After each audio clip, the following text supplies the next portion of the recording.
شیعوں کے محققین کے نزدیک قرآن حکیم مکمل ہے۔ دلہ جاری یا اس سے پہلے کچھ مرتدوں، زندیقوں، ملحدوں نے قرآن حکیم کو نامکمل، محرف اور غلط ثابت کرنے کی سعی مشکور کی ہے۔ یہ بیچارے وہی لوگ ہیں جن کو ایمان اور علم نصیب نہیں ہوا، شیعہ مذہب کے محققین جن کو زیادہ سے زیادہ گمراہ کہا جا سکتا ہے اعتقادی لحاظ سے، لیکن اس مذہب کے وہ اپنے دور کے اساطین تھے، ستون تھے۔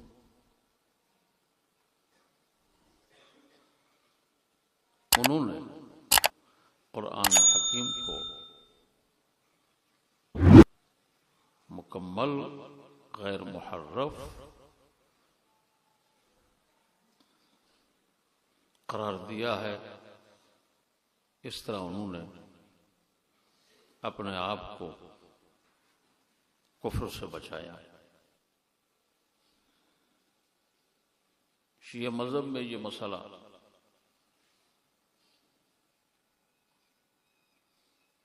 بہت پرانا ہے، لیکن ان کے محققین نے یہ فیصلہ کیا ہے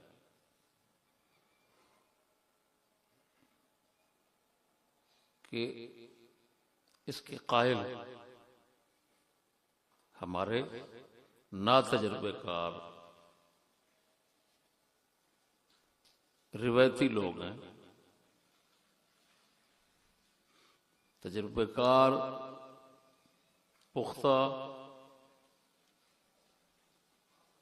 اور نظر و فہم والے لوگوں نے قرآن حکیم کو کبھی غلط یا کمی بیشی والا کہنے کی جرت نہیں کی۔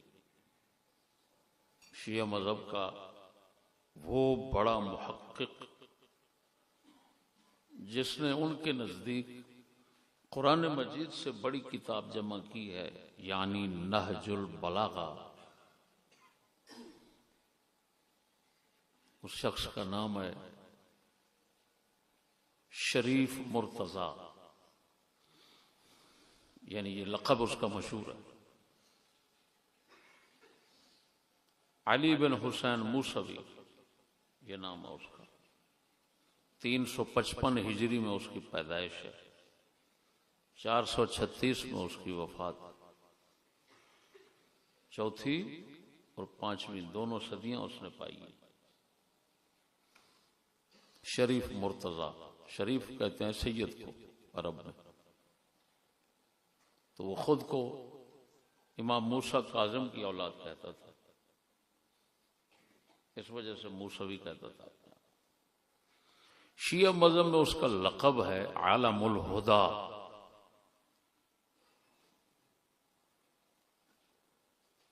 ہدایت کا نشان، ہدایت کا جھنڈا، کہ جس بات کے ساتھ وہ کھڑا ہوگا وہ بات ہدایت کی نشان، سمجھو ہدایت ہے، کیونکہ ان کے نزدیک وہ ہدایت کا نشان ہے۔ دوسرا ان کا بندہ ہے شیخ الطائفہ، یعنی شیعہ، پوری دنیا کی شیعہ جماعت کا شیخ،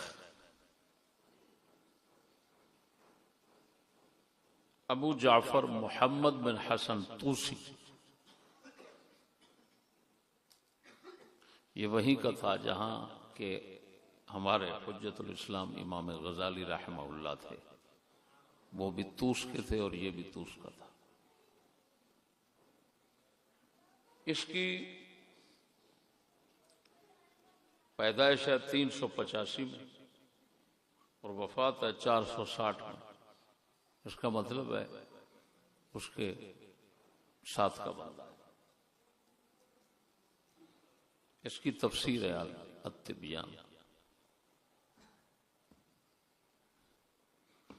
ایک اور ان کا ان کے نزدیک محقق بندہ ہے، اس کو کہتے ہیں امین الاسلام، لقب شیعوں نے دیا ہے امین الاسلام۔ یہ سمجھو ہمارے اسلام کی امانت اس کے پاس۔ الفاضل الحسن تبرسی، یہ 6 صدی کا بندہ ہے، اس کی دنیا میں تفسیر یہ مشہور ہے، مجمع البیان۔ سب سے پہلے اس مسئلے پر قرآن شیعہ مذہب کے محققین کے نزدیک مکمل ہے، کوئی کمی بیشی اس میں نہیں ہے۔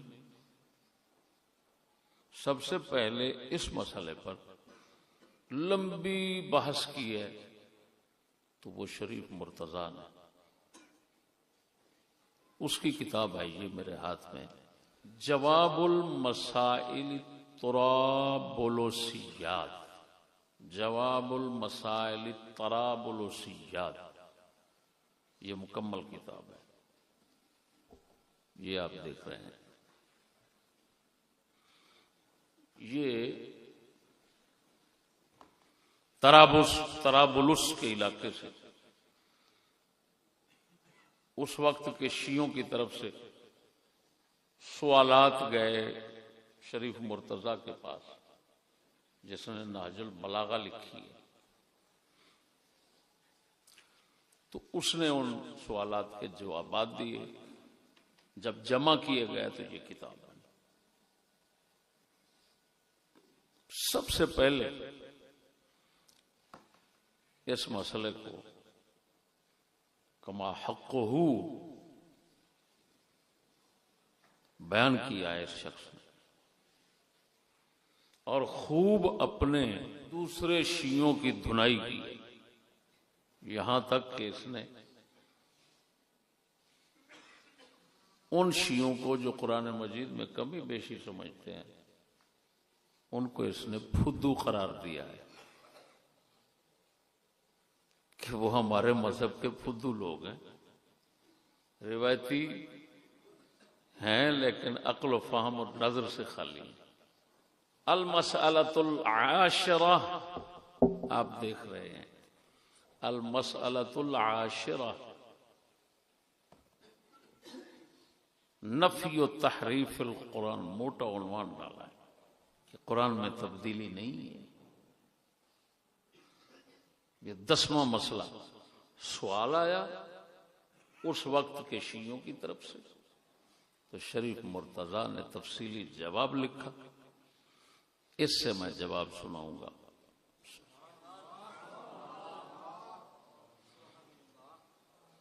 یہ وہ لوگ ہیں شیعہ مذہب کے کہ ان کے پاخانے کے اندر جو کیڑے ہوتے ہیں نا، ان کے برابر کا بھی دلہ جاری نہیں ہو سکتا۔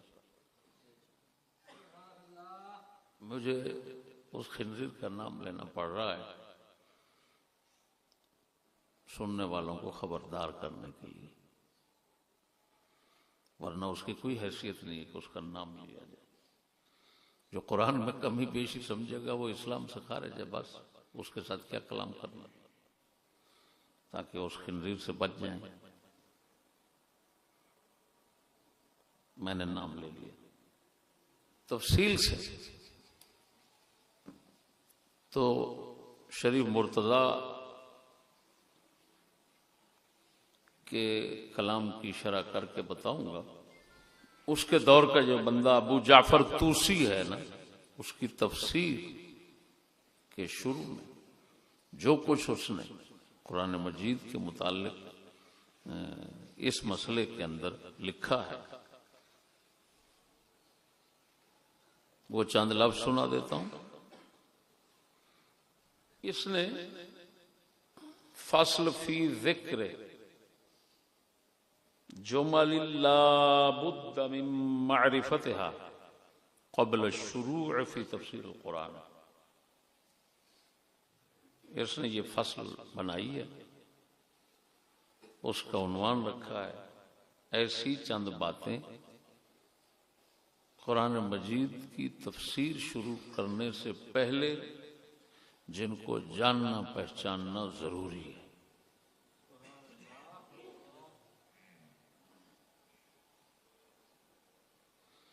تو اس میں لکھتا ہے وَأَمَّا الْكَلَامُ فِي زِيَادَتِهِ وَالنُّقْصَانِهِ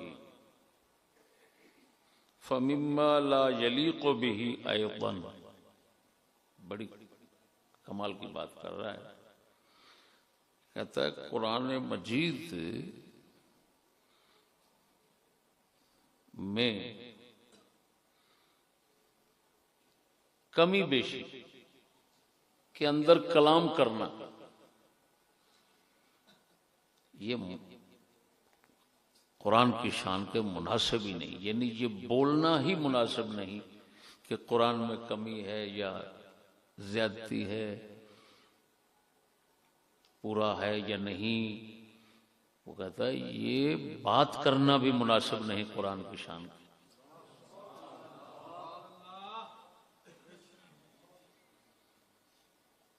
کیوں؟ لأن الزیادة فیہ مجمع علی بطلانها والنقصان منہ. کیونکہ تمام روئے زمین کے مسلمانوں کا اس بات پر اتفاق ہے کہ قرآن میں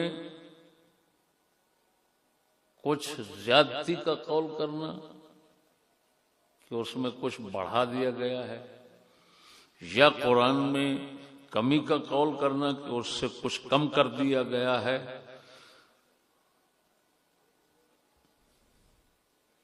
اس کے باطل ہونے پر اتفاق ہے. تمام روئے زمین کے مسلمانوں کا اس بات پر اتفاق ہے کہ یہ کہنا کہ قرآن میں کمی ہے یا زیادتی ہے یہ بالکل باطل بات ہے. فالظاہر أيضا من مذهب المسلمین خلافہ. مسلمانوں کے مذہب سے ظاہر اس کا برخلاف ہے مسلمانوں کا مذہب. اس کا مطلب ہے جو ایسی ویسی بات کرتا ہے، وہ لکھ رہا ہے، وہ مسلمان ہی نہیں ہے. وَهُوَ الْأَلْيَقُ بِالصَّحِيحِ مِن مَذْهَبِنَا. ہمارا جو صحیح مذہب ہے، یہ شیعہ لگ رہا ہے ابو جعفر طوسی، ہمارا جو صحیح مذہب ہے اس کے زیادہ لائق اور مناسب یہی بات ہے بس. وَهُوَ الَّذِي نَصَرَهُ الْمُرْتَضَى. وہ شریف مرتضیٰ نے اسی مذہب کی امداد کی ہے، یعنی اسی مذہب کو ثابت کرنے میں کوشش کی ہے. وَهُوَ الظَّاهِرُ فِي الرِّوَایَاتِ. روایتوں کے اندر ہم یعنی شیعہ مذہب کی روایتوں میں ظاہر یہی ہے. غیر انہ رویت روایات کثیرہ. لیکن اتنا بات ہے کہ ہمارے مذہب میں بہت سی روایتیں آئی ہیں ہمارے خاصوں کی طرف سے، ہمارے عاموں کی طرف سے. قرآن مجید کی آیات میں کمی کے متعلق اور ایک چند آیات کو ادھر سے ادھر ادھر سے ادھر رکھنے کے متعلق یہ کہتا ہے طریق حل آحاد التی لا توجب علم ولا عمل. وہ ہماری روایتیں اخبار آحاد ہیں، یعنی ایسی روایتیں ہیں کہ ان سے نہ تو علم حاصل ہوتا ہے نہ عمل حاصل ہوتا ہے. ان کو اخبار آحاد کہتے ہیں، نہ وہ موجب علم ہے نہ موجب عمل ہے. شیعہ مذہب کے نزدیک بات سمجھ میں. اللہ اکبر اللہ اکبر اللہ اکبر. کیا کہہ رہا ہوں؟ اخبار احاد صحیح روایتیں. شیعہ مذہب کے محققین اس بات پر متفق ہیں کہ وہ روایتیں جن کو آحاد کہا جاتا ہے، جن کی روایت کرنے والے اکا دکا لوگ ہیں، یہ ہوتا ہے آحاد کا مطلب. جس کو روایت کرنے والے کون ہوں؟ اکے دکا لوگ. تو وہ کہتا ہے ایسی روایتیں جو ہے نا، ان سے نہ بندے کو کوئی علم حاصل ہوتا ہے اور نہ ہی ان کے کسی حکم پر عمل لازم ہوتا ہے.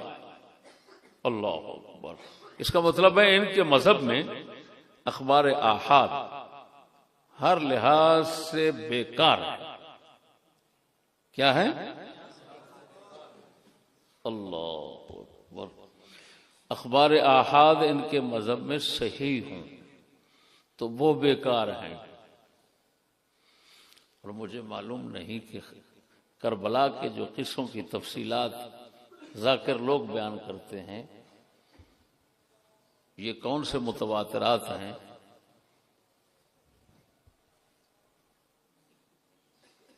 ان کو تو اخبار آحاد کے زمرے میں بھی نہیں رکھ سکتے. کیوں؟ وہ تو آوازیں ہوتی ہیں. آواز آئی پتہ نہیں کس کی آئی، کدھر سے آئی. اب سمجھے؟ جس پر سارے شیعہ مذہب کی بنیاد ہے وہ قصہ کربلا ہے. اور قصہ کربلا ان کے محققین کے نزدیک اس کا ثبوت تفصیلات، یعنی وہ تو مرنا واقعہ کربلا تو ہے، لیکن اس کی آگے جو تفصیلات جزیات بیان ہوتی ہیں، کبھی گھوڑے کے متعلق، کبھی کسی چیز کے متعلق، کبھی کسی چیز کے متعلق، پانی بند ہونے کے متعلق، فلاں آ رہے ہیں، لڑ رہے ہیں، اتنوں کو مار دیا گیا، اتنوں کو ایسے کر دیا گیا، یہ ساری تفصیلات یہ ان کی اخبار آحاد سے بھی گئی گزری ہیں. تو ان پر اعتماد کرنا کیسے جائز ہوگا؟ ان کے مذہب میں بھی ان روایتوں پر اعتماد کرنا جائز نہیں ہے. والاولا الاعراض عنها. یہ کہتا ہے بہتر یہی ہے کہ ہماری ایسی روایتیں جو ہیں قرآن پاک کے متعلق ان سے منہ ہی پھیر لینا چاہیے، ان کی طرف توجہ ہی نہیں کرنی چاہیے. یہ ان کے بزرگوں کی مسائی خبیثہ ہوں گی، پھر یہی ہوگا، مسائی خبیثہ متروکہ. خیر، لأنه يمكن تأويلها، کیونکہ وہ ہمارے جو روایتیں ہیں اخبار آحاد قرآن کی نعوذ باللہ کمی بیشی کے متعلق، ان کے معنی کو عدل بدل کر کے صحیح بھی کیا جا سکتا ہے. یہ کہتا ہے یعنی یہ بھی معنی اس کا ان کا کیا جا سکتا ہے کہ کوئی تبدیلی نہیں ہے. لیکن کہتا ہے فلو صحت لما كان ذلك طعنا على ما هو موجود بين الضفتين. اگر وہ ہماری روایتیں صحیح بھی ہو جائیں تو جو قرآن دو گتوں کے درمیان ہے اس پر طعن اور اعتراض نہیں ہو سکتا. فإن ذلك معلوم صحته، کیونکہ جو قرآن گتوں کے درمیان ہے اس کا صحیح ہونا یقینی ہے. لا يعترضه احد من الامة ولا يدفعه، اس پر امت کا کوئی مسلمان نہ اعتراض کر سکتا ہے، کرتا ہے، اور نہ ہی اس کو رد کرنے کی کوشش کرتا ہے. اس کا مطلب ہے جو رد کرتے ہیں وہ امت سے خارج ہیں، کوئی اور ہی بلا ہیں. یہ میں بالکل اس کے یعنی شیعہ مذہب کے شیخ الطائفہ کی عبارت کے لفظی ترجمے جو ہے نا ان کے ساتھ آپ کو مطلب بیان کر رہا ہوں۔